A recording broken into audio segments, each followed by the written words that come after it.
อยากเจ็บตัวใช่ไหม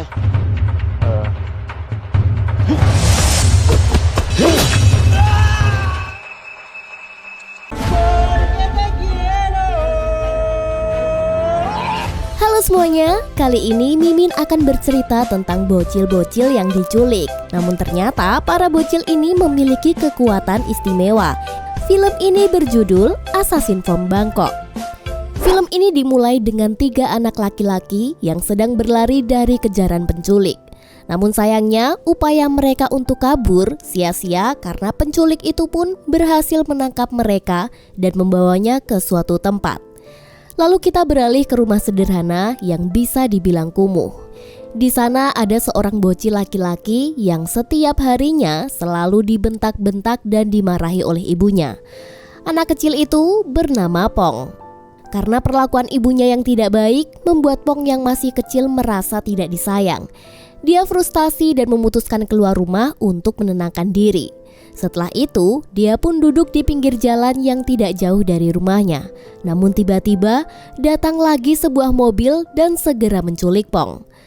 น้องบ้านแถวนี้เหรอครับเนี่ยพี่เก็บลูกบอลได้ลูกนึงอ่ะไม่รู้ใช่ของน้องเปล่าอ่ะดูดิ Mereka langsung membawanya masuk ke dalam mobil dan pergi ke suatu tempat. Kira-kira kemanakah mereka pergi? Dengan penuh ketakutan, Pong dilemparkan ke dalam gudang terbengkalai dengan tangan yang sudah terikat. Ternyata di sana adalah tempat mafia penculikan anak.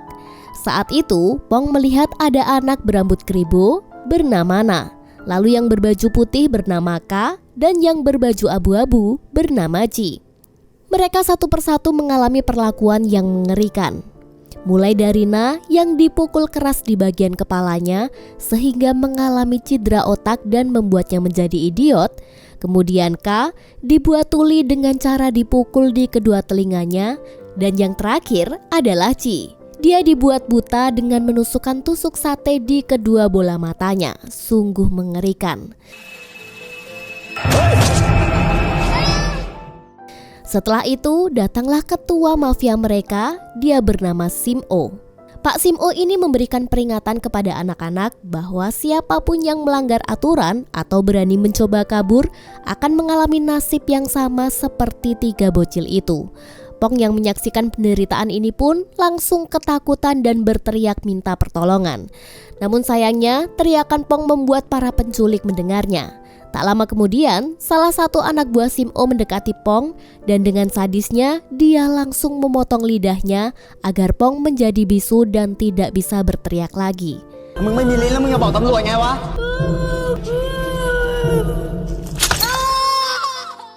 Keesokan harinya, anak-anak yang diculik dipaksa menjadi pengemis dan dilarang berbicara kepada siapapun. Para penculik itu juga mengintai mereka dari kejauhan supaya anak-anak tidak kabur. Tak lama kemudian, datanglah seorang kakek-kakek yang merasa iba dengan anak-anak pengemis ini. Dia pun lalu mendekatinya. Namun, Ci segera memberitahu kakek jika mereka sedang diawasi. Mereka sama sekali tidak boleh berinteraksi dengan orang lain.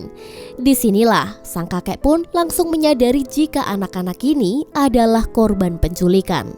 Setelah selesai dari mengemis, benar saja, ketika di gedung, Ci langsung dipukuli oleh Sim O. Karena ternyata Sim O mengetahui jika tadi Ci berkomunikasi dengan sang kakek. Setelah itu, Sim O yang diliputi kemarahan segera memanggil salah satu anak buahnya yang membawa sebuah tang. Kira-kira apa lagi yang akan dilakukan selanjutnya? Ternyata tang itu untuk memotong lidah Ci agar tidak bisa berbicara lagi. Merasa tidak terima temannya diperlakukan kasar, Ka dan Pong mencoba untuk melawan mereka. Namun namanya kekuatan bocil tentu saja berbeda dengan orang dewasa. Perlawanan mereka tidak ada gunanya. Justru Ka dan Pong ikut dihajar hingga terjatuh. Sementara itu, Na tidak bisa membantu apapun dan hanya bisa bertepuk tangan karena dirinya yang idiot. Setelah momen mengerikan ini, di mana lidah Ci akan dipotong, tiba-tiba kakek tua tadi datang untuk menolong mereka. Saat itu dia tidak sendirian. Dia datang bersama anak angkatnya yang bernama Korea. Karena merasa terganggu dengan kedatangan sang kakek, salah satu anak buah Sim O ingin menembaknya. Namun usahanya ini gagal karena kakek ini merupakan master kungfu dan langsung menghajar mereka.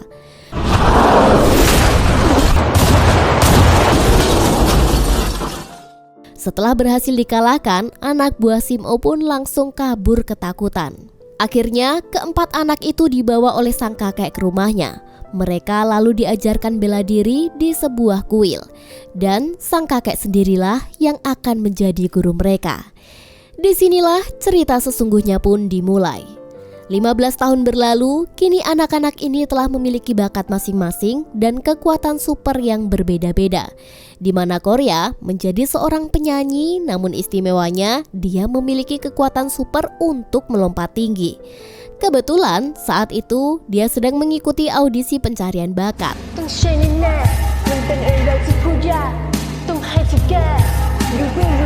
Tapi anehnya, para juri meminta Korya untuk berhenti bernyanyi dan malah menyuruhnya untuk menyentuh lampu yang tinggi. Jika dia berhasil melakukannya, dia akan lulus audisi. Tentu saja, bagi Korya itu bukanlah hal yang sulit. Korya pun langsung menyetujui tantangan itu. Dan seketika membuat para juri terkejut karena Korya berhasil melakukannya. Namun sayangnya, bukannya lolos, usahanya ini justru membuat dirinya tereliminasi. Sementara Pong, kini dia bekerja sebagai pelayan hotel dan memiliki kekuatan penembak sumpit. Saat mengantarkan makanan ke salah satu kamar, Pong dengan sigap langsung membunuh salah satu orang di sana hanya menggunakan sumpit yang dia bawa. Ternyata Pong ini mengetahui jika seluruh orang-orang di kamar itu adalah mafia penculikan anak dan memiliki gangster yang bernama geng sumpit. Where are the chopsticks? Just give it to me.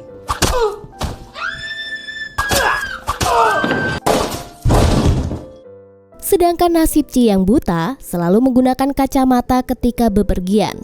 Dia masih menyimpan rasa dendamnya kepada Sim-Oh yang sudah membuatnya buta. Kemudian dia mendatangi sejumlah preman lalu menyerangnya. Meskipun buta, Chi memiliki kekuatan bertarung dengan mendengarkan pergerakan mereka.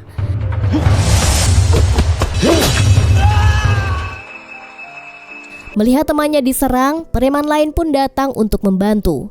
Bahkan, salah satu preman menodongkan pistol ke arah Chi. Tapi tiba-tiba saja, dari arah belakang, Ka datang dengan kekuatan supernya yang bisa menghempaskan siapapun dengan kekuatan angin. Setelah itu, Ka menasihati Chi untuk tidak balas dendam dengan Sim-Oh. Namun namanya sakit hati, Chi bersikeras untuk mencari dan membunuh mereka. Sementara itu, nasib Na yang mengalami idiot kini menjadi tukang sapu di kuil tempat mereka belajar kungfu. Dia tidak memiliki kekuatan khusus seperti yang lainnya. Saat itu, ada seorang tamu di kuil bernama Mo. Dia datang dan ingin bertemu dengan sang kakek. Ternyata, kedatangan Mo ini untuk memberikan informasi jika salah satu muridnya berhasil membunuh bos mafia menggunakan sumpit. Mo juga memperingatkan kakek jika kelompok mafia itu sangatlah berbahaya dan lebih baik menegur anak didiknya untuk tidak berbuat ulah kepada siapapun. Setelah memberikan ancaman itu, Mo pun langsung meninggalkan kuil. Sesudah itu, Na mengungkapkan keinginannya untuk belajar kungfu seperti yang lain. Akan tetapi, sang kakek hanya diam saja dan pergi tanpa memberikan jawaban. Di tempat lain, Ka bertemu dengan Pong di sebuah rooftop. Di sana mereka membahas hubungan Pong dengan Korya. Saat itu Ka mengungkapkan jika dia merasa kecewa dengan perilaku Pong yang sudah mempermainkan hati Korya. Karena sebenarnya Ka ini menyukai Korya. Meskipun cintanya bertepuk sebelah tangan, tapi dia tidak rela jika pujaan hatinya disakiti orang lain. Namun Pong malah tidak peduli. Dia justru menantang Ka untuk bertarung dan alhasil gelutlah mereka saat itu juga.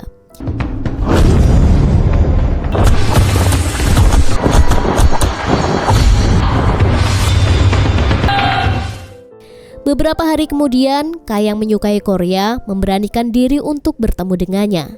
Sebenarnya Ka ingin menyatakan cinta, nembak nih ceritanya. Akan tetapi, saat bertemu, si Korya justru membahas hubungannya dengan Pong.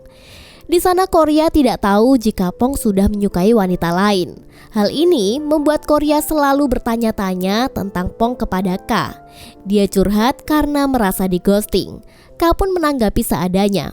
Setelah itu Korya pergi meninggalkan Ka sendirian karena dia ingin bertemu dengan Pong.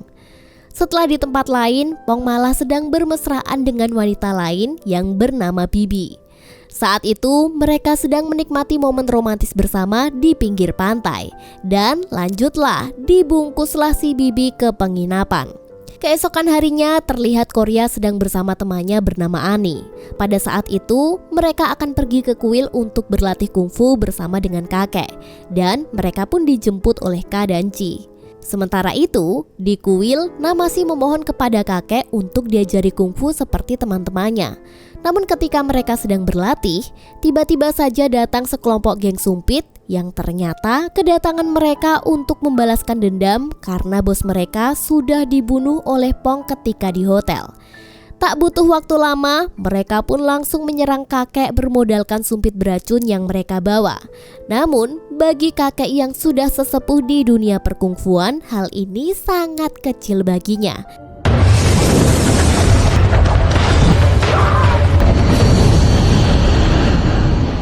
Sang kakek dengan mudah mampu menghindari serangan itu dan mengalahkan mereka semua. Akan tetapi, Na yang masih berada di situ justru terkena serangan sumpit beracun. Na mengalami gagar otak yang cukup serius sehingga harus segera dibawa ke sebuah goa untuk diobati. Ketika di dalam goa, kakek menjelaskan kepada murid-muridnya, jika Na ingin sembuh, maka kakek harus mendapatkan energi dari bulan. Namun dengan resiko, Na akan kehilangan seluruh ingatannya. Tetapi, jika mereka memilih untuk mempertahankan ingatan Na akan meninggal saat itu juga. Akhirnya, demi menyelamatkan sahabatnya, mereka pun memilih untuk menyelamatkan nyawa Na dan menerima resiko kehilangan semua ingatan Na. Setelah itu, Na mulai diobati oleh kakek dengan cara bersemedi. Sementara yang lain menjaga di luar goa agar tidak ada yang mengganggu proses penyembuhan Na. Namun, bukannya berjaga-jaga, mereka malah asik mengobrol dan membiarkan Chi berjaga sendirian. Tak lama kemudian, seseorang bertopeng berhasil masuk ke dalam goa di saat Chi sedang lengah. Melihat ada musuh yang masuk, sang kakek pun langsung berteriak meminta pertolongan. Para murid yang mendengarnya langsung bergegas masuk ke gua dan pertarungan pun dimulai. Namun sialnya, sosok bertopeng itu berhasil lolos. Sedangkan nasib sang kakek yang kalah bertarung justru telah tewas di lokasi. Setelah upacara pemakaman kakek, dengan perasaan berkabung, mereka mulai saling menyalahkan satu sama lain. Mereka sangat sedih dan menyesal karena mereka tidak bisa menjaga amanah dari sang kakek. Mereka merasa berhutang budi karena sudah menyelamatkannya dari kehidupan yang kelam. Namun, di tengah kesedihan itu, tiba-tiba saja Pong dihubungi oleh Bibi yang meminta Pong untuk datang ke rumahnya. Setibanya di sana, Pong bertemu dengan orang tua Bibi. Dari sini mulai terungkap jika sebenarnya ibunya Bibi ini adalah ibu kandung Pong. Namun Pong tidak mempercayai hal itu. Secara dia kan sudah terlanjur cinta dengan Bibi. Dia tidak menerima kenyataan jika ternyata mereka saudara kandung. Sedangkan di tempat lain, Chi dan Ka mendatangi seorang paman untuk mencari air mata naga demi menyembuhkan Na. Namun, orang itu menolak untuk memberikannya. Tentu saja, hal ini membuat Chi dan Ka menjadi kesal. Dan tanpa basa-basi, mereka langsung menyerang paman. Setelah pertarungan yang cukup sengit, akhirnya paman kalah dan bersedia memberikan air mata naganya.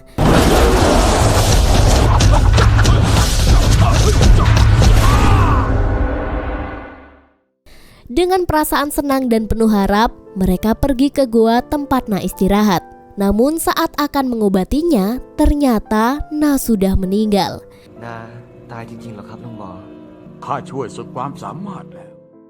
Keesokan harinya, saat Pong sedang duduk sendiri di jalan, tiba-tiba ada sebuah mobil berhenti di depannya. Tak lama kemudian ada seseorang yang keluar untuk buang air. Ternyata orang itu adalah anak buah Sim-Oh. Melihat kesempatan ini, Pong segera memberitahu ke teman-temannya. Dan mereka pun mulai merencanakan sesuatu untuk membalaskan dendam mereka. Setelah mengintai, ternyata selama ini Sim-Oh dan anak buahnya bersembunyi di sebuah rumah sakit kosong yang dijadikan sebagai markas. Di sana juga banyak anak-anak yang diculik dan tubuhnya sengaja dibuat cacat sama seperti nasib mereka. Tak lama kemudian, Pong bertemu dengan anak buah Sim-o yang dulu pernah memotong lidahnya. Dan kini dia mengambil kesempatan untuk balas dendam dengan memotong lidahnya menggunakan tang, agar sama kejamnya seperti yang pernah dilakukan kepadanya. Sementara itu, Chi bertemu dengan anak buah Sim-o yang pernah membuatnya buta. Akhirnya setelah pencarian panjang, Chi bisa membalaskan dendam. Tak lama kemudian, Ka datang dan menghentikan pertarungan. Ka ini sebenarnya niatnya baik, dia tidak ingin ada korban yang lebih banyak. Namun, Chi yang sudah dipenuhi amarah tidak tinggal diam. Seketika itu juga, Chi pun langsung membunuhnya. กูไม่ได้ให้มึงฆ่ามันเพื่อเปลี่ยนแปลงอะไร เฮ้ยน้องมึงนี่ใช้ได้เว้ย Di sisi lain, Korya yang sedang menjaga jasadnya sendirian berhasil ditangkap oleh sekelompok bertopeng.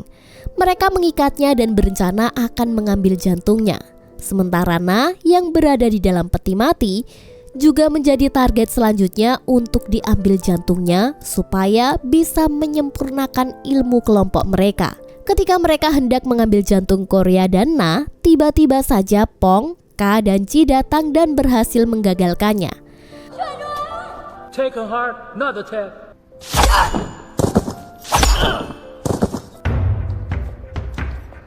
Setelah berhasil mengalahkan kelompok bertopeng, kini saatnya mereka melawan bos kelompok bertopeng. Ternyata si bos ini juga menginginkan jantung mereka.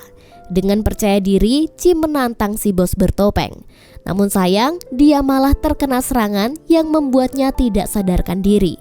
Setelah itu, bos bertopeng mengarahkan kekuatannya kepada Pong yang membuat Pong terluka. Tak lama kemudian, Ka juga diserang. Setelah mengalahkan mereka semua, bos bertopeng kini menunjukkan kekuatan terbesarnya yang akan menghancurkan mereka semua. Namun, ketika sedang mengumpulkan kekuatan, tiba-tiba saja Na bangkit dari mati surinya. Dia pun langsung menyerang bos bertopeng hingga tewas.